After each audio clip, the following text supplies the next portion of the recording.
Sama seperti anime fantasi lainnya, Fairy Tail juga memiliki lebih dari satu dunia, dan kebanyakan letaknya itu ada di Eterland, cuma beda dimensi aja.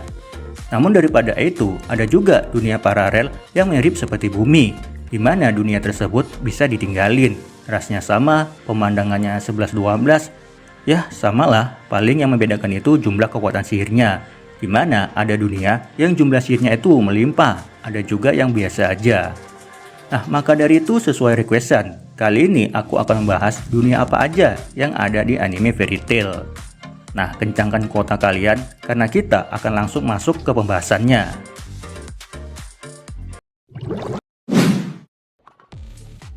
Oke, yang pertama Astral Spiritus. Astral Spiritus adalah dimensi yang terdapat di dalam tubuh Eclipse Ophiuchus atau kunci ke-13 Yukino Agria. Nah, sebagaimana diketahui saat itu, para roh bintang lagi tersesat di jalan ke-8, termasuk kunci ke-13. Dimensi ini adalah tempat berlangsungnya ritual Liberium. Tahu nggak Liberium? Itu loh upacara pelepasan kontrak roh bintang dengan manusianya.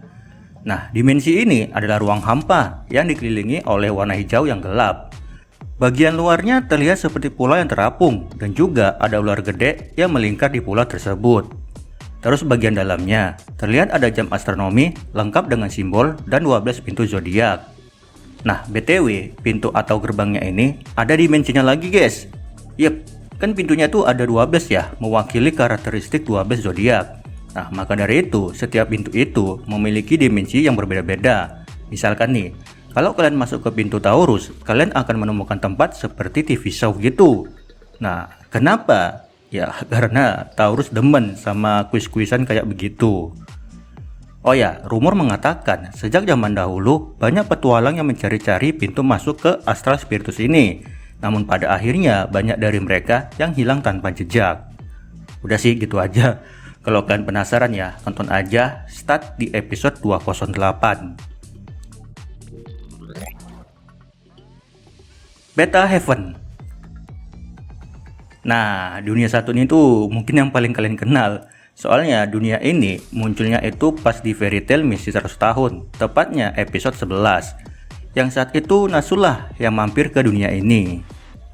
Walaupun namanya Heaven, bukan berarti ini surga beneran. Ini hanyalah penggambaran surga dari alam bawah sadar Natsu. So saat itu Natsu lagi melawan White. Nah, kebetulan dia kalah dan jiwanya terpisah dari tubuhnya, sehingga Natsu pun terkirim ke dunia ini. Well, seperti yang gue bilang, ini adalah dunia alam bawah sadar Natsu, sehingga apa yang ada di dalamnya hasil penggambaran dari Natsu. Kalau menurut deskripsi penjelasannya sih, ini adalah surga versi beta. Dan setiap surga versi beta, penggambarannya berbeda-beda guys, tergantung orangnya. So, kalau untuk Natsu sendiri, ada awan-awan, tebing-tebing berbatu, dan juga pepohonan. Oh ya, tak lupa ada orang-orang yang dulu pernah berinteraksi dengan Natsu. Walaupun sebagian nggak benar-benar dekat sih. Kayak Simon ini misalnya. Kan Natsu nggak punya kenangan spesial tuh kan sama dia. Blue Dimension. Ini juga baru guys, tapi munculnya itu nanti di season 2, kalau ada. Dimana ini adalah dimensi khusus yang diciptakan oleh Misaki, salah satu anggota dari Diabolos. Waktu di dimensi ini berbeda dengan waktu di dunia nyata, dimana 1 detik di Blue Dimension sama dengan 1 jam di dunia nyata. Gila nggak tuh? Tapi ya, se-OP-OP-nya jurus ini kalah juga sama Erza. Bentuk dimensinya ini, apa ya? Kayak ruang nggak beraturan gitu. Kayak ada efek-efek gelombangnya. Terus karena ini masih di manga ya guys ya, jadi kita nggak tahu tuh warnanya apa. Tapi kalau berdasarkan namanya, harusnya sih biru. Oh ya, siapapun yang terjebak di dimensi ini, mereka tidak akan bisa bergerak, tubuhnya akan mati rasa, sehingga sulit untuk menghindari serangan. Nah, kecuali kalau kamu memiliki sihir spasial. Celestial Spirit World. Yang satu ini mah pasti tahu lah ya. Yap, ini adalah dunia para roh bintang. Jadi, jika tidak ada job, mereka akan nyantai di sini. Rebahan, makan, minum, ngopi, ya pokoknya tempat healing lah. Kalau misalkan ada yang terluka habis kerja, ya udah nyantai aja di sini, dijamin langsung sembuh. Nah, karena ini dunia para roh, manusia tidak bisa tinggal lama di sini. Seperti halnya para roh yang tidak bisa hidup lama di dunia manusia. Nah, lain cerita, jika mendapat persetujuan dari Raja Roh Bintang, manusia tersebut bisa hidup lebih lama, guys. Terus selain itu, kalau mau tinggal di sini, at least lebih lama dikit, para manusia harus memakai baju khusus gitu, atau baju roh bintang. Waktu dunia ini juga berbeda dengan di bumi, di mana 1 hari di dunia roh sama dengan 3 bulan di bumi. So, untuk dunianya seperti apa? Lihat aja nih di gambar, cantik kan? Apa ya, kayak negeri dongeng gimana gitu. Banyak kristal-kristalnya, warnanya juga cakep lagi kan, biru bening gitu. Aslan. Kalau tadi kan dunia para roh tuh, nah sekarang dunia para manusia. Nggak manusia juga sih, campur. Ada Exit, Iblis, Dewa, dan masih banyak lagi. Ya mungkin bisa kalian tonton lah ya pembahasannya di kanan atas ini. Soalnya udah pernah aku bahas sih. Kalau Atlant ini udah jelas lah ya, lokasi utama cerita fairy tale. Nah jadi di sini tuh banyak cerita, momen dan juga kenangan. Cuma nggak usah lah ya ditanya apa aja momennya, yang pasti banyak. Atlant luas banget guys, asli. Udah kayak bumi di dunia nyata, konsepnya pun mirip. Kalau di dunia nyata itu kan ada benua Asia, Eropa dan lain-lain kan. Nah kalau di sini ada benua Isgard, Alactasia, Giltina, sama satu lagi guys. Cuma nggak tahu namanya apa, dan benua tersebut ada di bagian timur. Nah benua itu memiliki gaya oriental. BTW, setiap benua itu ada negara-negaranya guys, tapi berhubung ada banyak. Kayaknya aku bahas satu setiap benua aja kali ya, yaitu Isgard, ada Kingdom of Fiore. Benua Alactasia ada Alvarez Empire, dan benua Giltina ada Valeria Region. Oh ya, sebagian besar teknologi Atlant menggunakan sihir dan lakrima, seperti transportasi, senjata, dan alat-alat konvensional lainnya. Edolas. Edolas adalah dunia paralel Atlant. Jadi apa yang ada dunia ini ada juga di Atlant, kayak misalkan Great Fairy Tale. Nah, cuma nggak seperti di Atlant. Di Edolas sihir itu terbatas, bahkan sekarang tidak ada sama sekali. Nah, dulu sihir di dunia ini sangat melimpah, sehingga banyak pulau-pulau terapung, sungai terapung, dan keajaiban alam lainnya. Tapi itu dulu. Sesudah revolusi besar-besaran yang dilakukan Mistogan, dunia ini pun berubah. Rakyatnya bisa menjalani kehidupan meskipun tanpa sihir. Nah, konsep sihir di Edolas juga berbeda guys dengan di Atlant. Yang dimana kalau di Edolas, sihir digunakan pada senjata atau alat. Sehingga alatlah yang berperan penting dalam pertarungan. Kalau manusianya mah nggak punya sihir. Sehingga ketika orang-orang Atlant datang ke dunia ini, mereka tidak bisa menggunakan sihir. Nah, mereka bisa menggunakan sihir kalau memakan X-Ball. Nah, beberapa lokasi yang diketahui adalah Royal City, ibu kota Edolas. Extalia, tempat tinggal para Exit. Tapi itu dulu sih, sekarang mah mereka udah tinggal di Atlant. Lawan, salah satu kota kecil di Royal City. Shika, bagian tenggara kota Lawan. Dan Triaya, nggak tahu guys, cuma disebutin doang. Elentir.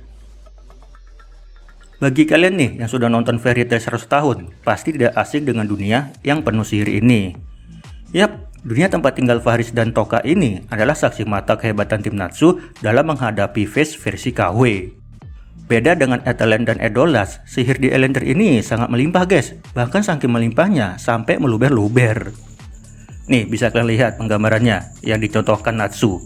Jadi kalau di Edolas apinya itu dikit, kalau di Atlant lumayan, sedangkan Elentir, tumpeh-tumpeh.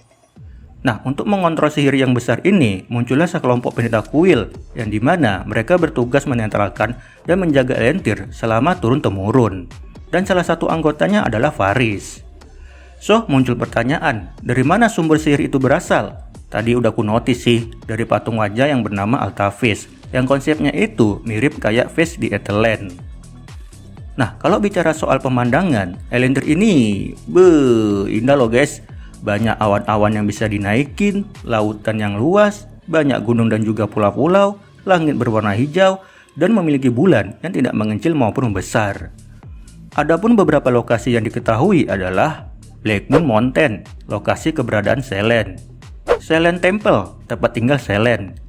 Onigashiki, goa bawah tanah tempat Aquarius pertama kali muncul. Dan Whiteout Village, rumah para pendeta. Rift in Space and Time.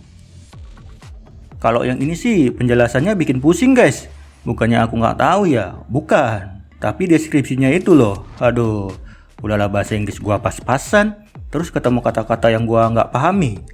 Ini sih kayaknya bahasa Inggris baku deh. Ya intinya sih ini adalah dimensi ruang dan waktu, di mana waktu di dunia ini berhenti, namun terkadang bergerak cepat juga. Nah contohnya adalah Exile, sihir milik Di Maria, di mana si Di Maria dapat bergerak dengan bebas, sedangkan orang-orang di sekitarnya terlihat nge-freeze alias tak bergerak. Dan contoh kedua adalah Space Between Time. Nah ini adalah sihir ruang kehampaan, atau juga bisa disebut juga dengan jurang waktu, di mana di sini tidak ada masa depan, tidak ada masa lalu. Ya udah, kehampaan aja. Sehingga tidak ada satu orang pun yang bisa hidup di dalamnya. Nah, orang-orang yang mampu menguasai sihir ini adalah Anna, Zeref, dan Agnologia. Star Memory. Star Memory adalah dimensi ingatan para roh bintang. Namun hal itu tidak hanya mencakup ingatan doang, melainkan kejadian yang terjadi di sekitar kunci roh bintang juga. Dimana Aquarius lah yang pertama kali menggunakan kekuatan ini guys.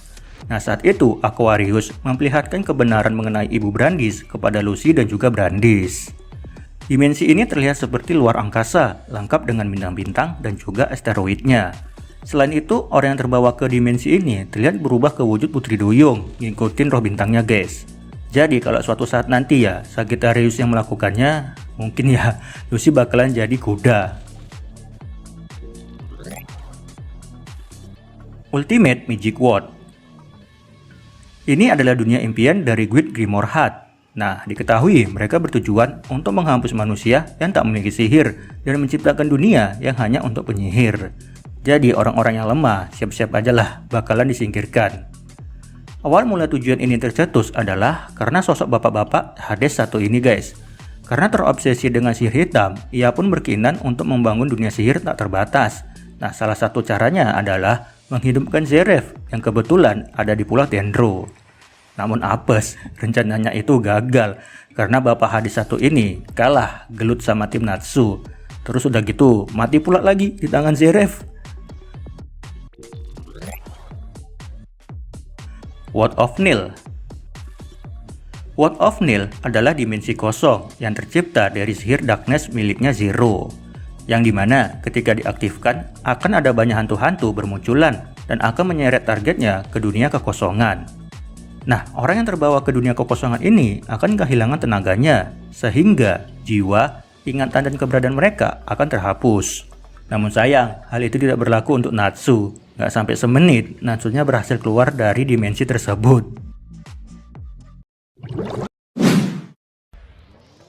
Baiklah teman-teman, itu dia tadi semua dunia yang ada di anime Fairy Tail. Nah, kalau gitu cukup sekian aja lah ya pembahasan kita kali ini. Terima kasih buat teman-teman yang sudah menonton. Dan akhir kata, sampai jumpa.